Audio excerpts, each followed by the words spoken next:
웨스트민스터 소요리 문답이라는 교리 문답서가 있습니다.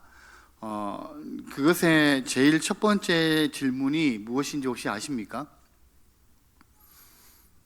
예전에 저희가 세례 교육을 할 때 좀 이렇게 소책자를 사용했던 그 소책자 1번의 문제입니다. 거기에 보면 이렇게 되어 있습니다. 사람의 제일 되는 목적은 무엇입니까? 그렇죠? 네, 하나님을 영화롭게 하고 영원토록 그를 즐거워하는 것입니다. 1643년부터 47년까지 5년여 동안 걸쳐서 영국의 웨스트민스터 교회당에 모인 신학자 및 목회자 126명과 평신도 33명이 성경을 가지고 씨름하면서 기도하면서 인생의 제일 되는 목적에 대해서 치열하게 고민을 했습니다. 그리고 거기에 대한 해답을 1번으로 담았는 것이 사람의 제일 되는 목적은 하나님을 영화롭게 하고 영원토록 그를 즐거워하는 것입니다. 이것으로 정했습니다. 즉 인간은 하나님을 기쁘시게 하고 하나님을 기뻐하는 삶을 살아갈 때 최고로 복된 인생을 살아가게 된다는 말씀인 것이죠. 믿으시죠? 네. 여러분, 그렇다면 우리의 삶에서 가장 중요한 것이 하나님을 기쁘시게 하는 것일 만큼 하나님은 정말 우리에게 중요한 존재이십니까? 아멘을 한 번밖에 안 하시네요. 네. 그렇죠. 그죠? 네. 하나님은 우리의 삶에서 가장 중요한 것이 하나님을 기쁘시게 하는 것일 만큼 하나님은 정말 우리에게 중요한 존재가 맞습니다. 네. 하나님은 정말 중요한 존재이시고 분이시다. 왜 그렇습니까? 그것은 가장 먼저 하나님께서 우리의 창조자가 되시기 때문입니다. 네. 하나님께서 우리를 만드신 뿐만 아니라 하나님이 온 세상을 창조하신 창조자가 되셨기 때문이라는 것이죠. 여러분, 이사야 45장 18절 말씀을 같이 한번 읽어볼까요? 같이 한번 읽겠습니다. 시작. 대저 여호와께서 이같이 말씀하시되 하늘을 창조하시니 그는 하나님이시니 그가 땅을 지으시고 그것을 만드셨으며 그것을 견고하게 하시되 혼돈하게 창조하지 아니하시고 사람이 거주하게 그것을 지으셨으니 나는 여호와라 나 외에 다른 이가 없느니라. 아멘. 하나님이 뭐라 그랬습니까? 하나님께서 이 땅을 지으시고 세상을 창조하시고 혼돈스러운 상황 가운데 그걸 창조하신 게 아니라 사람이 거주할 수 있는 딱 좋은 환경을 만들어서 세상을 창조해 놓으셨다라고 말씀을 하고 있다라는 겁니다. 하나님은 우리의 창조주가 되신다라는 겁니다. 여러분, 계시록 4장 11절 말씀인데요, 우리 한번 더 읽어보겠습니다. 시작. 우리 주 하나님이여 영광과 존귀와 권능을 받으시는 것이 합당하오니 주께서 만물을 지으신지라 만물이 주의 뜻대로 있었고 또 지으심을 받았나이다 하더라. 자, 성경이 우리에게 말씀하시는 게 뭐예요? 하나님이 우리를 창조하신 창조주가 되셨다라고 말씀한다라는 겁니다. 여러분, 성경의 잠언서 23장 25절에 보면 내 부모를 즐겁게 하며 너를 낳은 어미를 기쁘게 하라 이렇게 말씀합니다. 성경은 자녀들에게 자기를 태어나게 한 부모를 공경하고 그 부모를 기쁘시게 하는 삶을 살아라 라고 말씀하고 있다는 거죠. 왜 그렇습니까? 태어나게 만들었기 때문입니다. 하물며 부모에게도 그러할진데 이 세상을 만드시고 우리를 창조하신 하나님을 공경하고 기쁘시게 하는 것은 당연하다라는 것이죠. 그것이 하나님께서 정말 우리에게 중요한 존재가 되신다는 것이고 하나님이 우리의 가장 중요한 분이 되신다는 겁니다. 두 번째는 뭘까요? 두 번째는 하나님이 정말 우리에게 중요한 존재가 되십니까? 맞습니다. 왜? 두 번째는 하나님은 우리의 구원자가 되시기 때문입니다. 이사야 43장 11절 말씀을 같이 한번 읽어보겠습니다. 시작. 나 곧 나는 여호와라 나 외에 구원자가 없느니라. 아멘.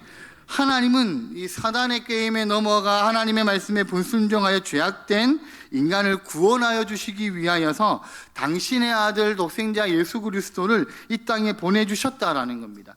여러분, 요한복음 3장 16절에 뭐라고 말씀합니까? 앞에 나오거든요. 같이 한번 읽겠습니다. 시작. 하나님이 세상을 이처럼 사랑하사 독생자를 주셨으니 이는 저를 믿는 자마다 멸망치 않고 영생을 얻게 하려 하심이라. 하나님이 세상을 이처럼 사랑하사, 하나님이 세상을 이처럼 사랑하셨지만 그 세상이라는 말 대신에 우리를 넣으면 하나님이 나를 이처럼 사랑하사 독생자를 주셨으니 이는 저를 믿는 자마다 멸망치 않고 영생을 얻게 하려 하심이라. 하나님은 놀라운 사랑으로 그 아들을 우리에게 내어주셨다라는 겁니다. 그리고 그 아들 예수님은 십자가에서 우리 죄를 위하여 보혈을 흘려주셨고 형벌 대속적인 죽음을 감당하셨다라는 겁니다. 그리고 사흘 만에 죽음에서 부활하셨습니다. 이 예수님의 피를 우리의 죄를 씻는 유일한 길이다라는 것을 믿어야 된다는 것이죠. 여러분, 죄인인 인간은 오직 예수님이 나를 위해 십자가에 죽으셨다라는 것을 믿음으로 영생을 얻는다라고 성경은 말씀합니다. 그리고 그것이 고백되어졌을 때 하나님의 자녀가 된다라고 말씀을 하고 있다라는 것이죠. 여러분, 이런 놀라운 사랑을 베풀어 주신 하나님을 우리가 믿고 안다면 마땅히 하나님을 기쁘시게 하고 그 사랑을 전하고 나누는 삶을 우리는 살아가야 된다라는 겁니다. 그리고 그런 인생을 살아갈 때, 그렇게 살아갈 때 우리가 최고의 인생을 살아가게 되는 것이라는 것이죠. 여러분, 하나님은 우리에게 어떤 분이 되신다고요? 첫 번째는 창조주가 되시고 두 번째는 구원주가 되신다는 겁니다.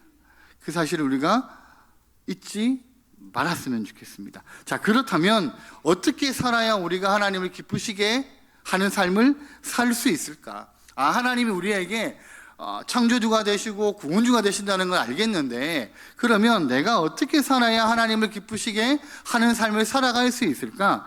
네 가지만 말씀드리고 마치겠는데요. 첫 번째는 하나님을 기쁘시게 하는 예배자의 삶이 되어야 된다는 겁니다.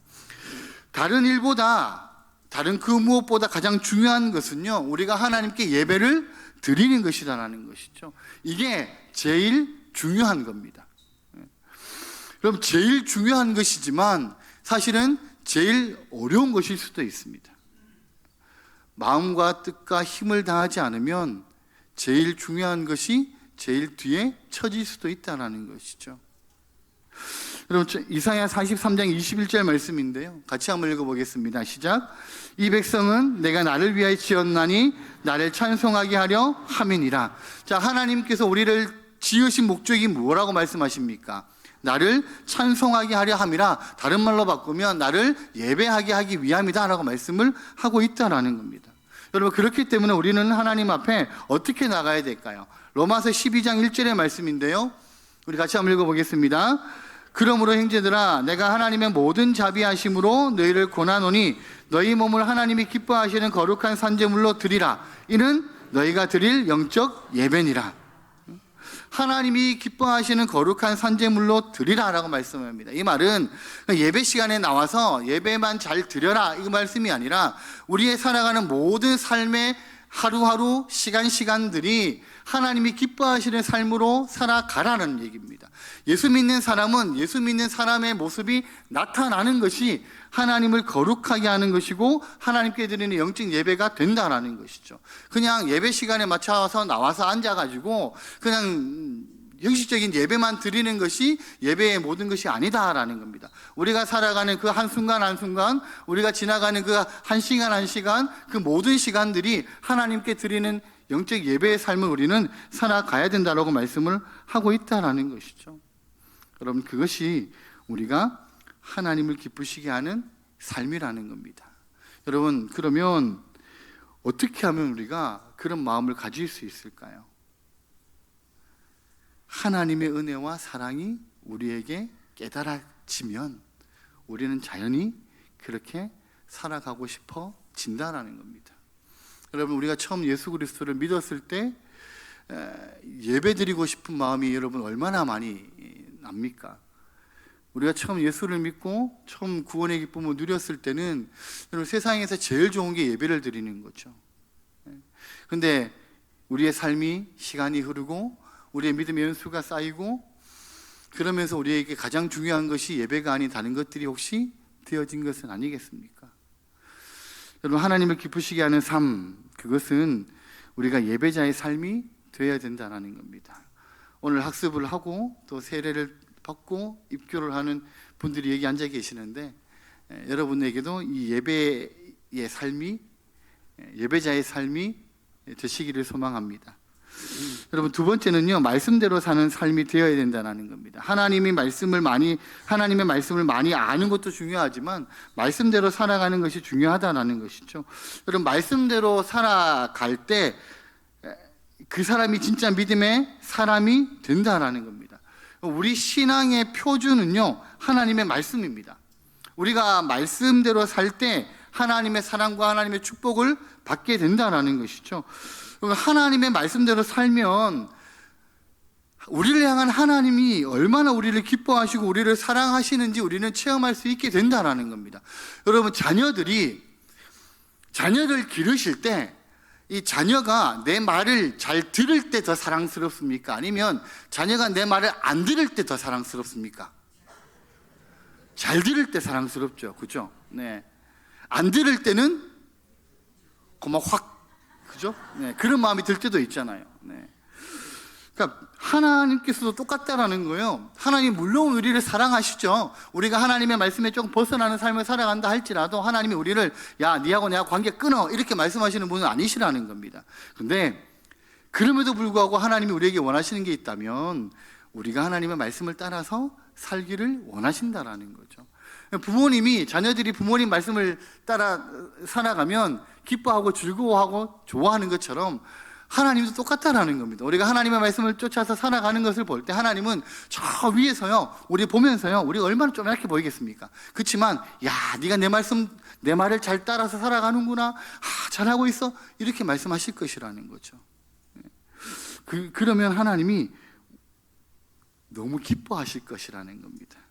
여러분, 요한복음 3장 36절 말씀인데요, 우리 같이 한번 읽어보겠습니다. 시작. 아들을 믿는 자에게는 영생이 있고 아들에게 순종하지 아니하는 자는 영생을 보지 못하고 도리어 하나님의 진노가 그 위에 머물러 있느니라. 여러분, 하나님을 믿는 사람이라면, 하나님의 자녀로 부르심을 입은 자들이라면 하나님의 말씀을 따라서 순종하며 살아가는 행함이 있는 믿음으로 살아가야 된다라는 것이죠. 그렇게 될 때 하나님께서 기뻐하신다라는 겁니다. 그런 믿음의 삶을 살아가시기를 소망합니다. 세 번째는 날마다 예수님을 닮아가는 겁니다. 여러분, 로마서 8장 9절 말씀을 한번 볼까요? 같이 한번 읽겠습니다. 시작.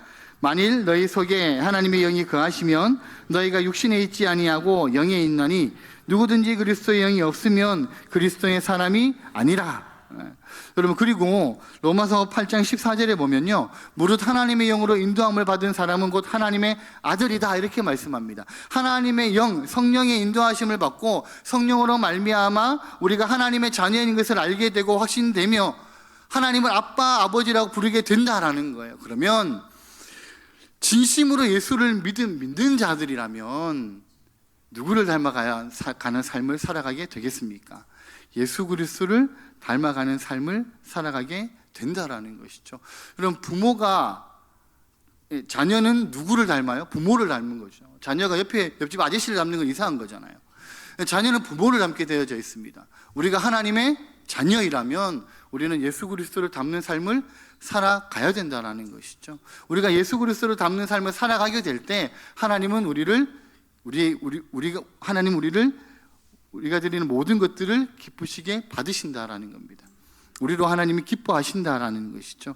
여러분, 고린도후서 5장 17절 말씀인데요, 우리 같이 한번 읽어보겠습니다. 시작.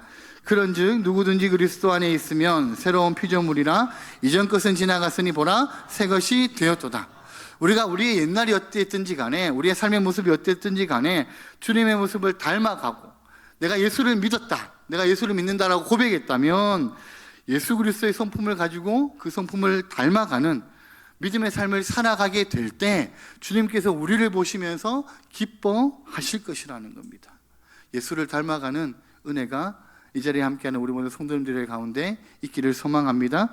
마지막입니다. 하나님을 사랑하는 자가 될 때 하나님은 기뻐하신다라는 것이죠. 마음을 다하고 목숨을 다하고 뜻을 다하여 주 너희 하나님을 사랑하라 라고 말씀하신 대로 우리의 믿음은요, 사랑으로 드러나게 되어져 있습니다. 진짜 믿느냐 믿지 않느냐는 하나님을 사랑하는 마음이 있느냐 없느냐로 우리는 알 수 있고, 또 그 사람의 믿음이 얼마나 좋으냐는 주님의 사랑을 어떻게 나타내느냐를 보면 우리가 알 수 있다라는 겁니다. 여러분, 하나님을 사랑하는 사람은 하나님의 말씀대로 살아가려고 하는 사람이겠죠. 하나님을 사랑하는 사람은 그 사랑을 세상 밖으로 나타내는 사람이라는 겁니다. 여러분, 우리가 주님을 기쁘시게 하는 자가 되려면 나는 하나님을 사랑합니다 라는 것에서 머물러서는 안 된다라는 것이죠. 하나님을 사랑하고 내 이웃을 내 몸과 같이 사랑하는 것까지 포함되어져 있어야 된다는 겁니다. 여러분, 십자가가 왜 십자가일까요? 예수 그리스도가 우리의 죄를 위해 달려서 죽으신 것이 십자가이기 때문에 십자가죠. 그렇지만 십자가는 하나님의 사랑을 보여주는 것이잖아요. 수직적으로는 하나님이 인간을 향한 사랑을 보여주시는 거고, 수평적으로는 사람이 사람에 대한 사랑을 보여주시는 거죠. 그렇다면 우리가 하나님을 사랑합니다 라고 얘기하는 사람이라면 우리는 그 사랑을 나타낼 수 있어야 된다라는 겁니다. 여러분, 요한일서 4장 7절과 8절인데요, 우리 마지막으로 같이 한번 읽겠습니다. 시작. 사랑하는 자들아, 우리가 서로 사랑하자. 사랑은 하나님께 속한 것이니 사랑하는 자마다 하나님으로부터 나서 하나님을 알고, 사랑하지 아니하는 자는 하나님을 알지 못하나니 이는 하나님은 사랑이심이라. 여러분, 하나님은 사랑이십니다 라고 말씀합니다. 그렇다면 사랑하는 자마다 하나님으로부터 나서 하나님을 알고, 우리가 하나님을 사랑하는 자라면 우리는 다른 사람들을 사랑할 수 있는 사람이 되어야 된다는 것이고요, 그것이 교회 공동체 안에 있는 사람들에게 먼저 그 사랑이 전해져야 된다는 겁니다. 사랑하는 자마다 하나님으로부터 난 자, 성령으로 거듭난 자, 하나님의 자녀라는 것이죠. 여러분, 그래서 사랑하지 않는 자는 하나님을 알지 못한다라고 말씀합니다. 여러분, 하나님의 사랑을 우리가 갖고 있다면 그 사랑을 나타내는 믿음의 삶을 살아가시기를 바랍니다. 그렇게 될 때 하나님께서 기뻐하신다라는 것이죠. 여러분, 사도 바울은요, 우리가 이거 오늘 말씀 가운데서 자신의 삶의 목적에 대해서 그렇게 고백합니다. 그런즉 우리는 몸으로 있든지 떠나든지 주를 기쁘시게 하는 자가 되기를 힘쓰노라. 여러분, 자연스럽게 되는 것은 아니라고 말씀하시는 거예요. 힘쓰노라 라는 말은요, 열심히 훈련하고 열심히 다름박질하고 열심히 배우고 열심히 믿음의 삶을 살아가겠다라는 것을 얘기한다라는 겁니다. 그런 삶을 통하여서 바울은 하나님 앞에서 믿음의 온전함을 이루는 사람이 되었다라는 것이고, 주님께서 바라보실 때 기뻐하는 한 사람이 되었다라는 것이죠. 오늘 이 자리에 함께하는 우리 모든 성도님들의 삶의 모습 가운데 하나님, 내가 주님을 기쁘시게 하는 자가 되기를 원합니다.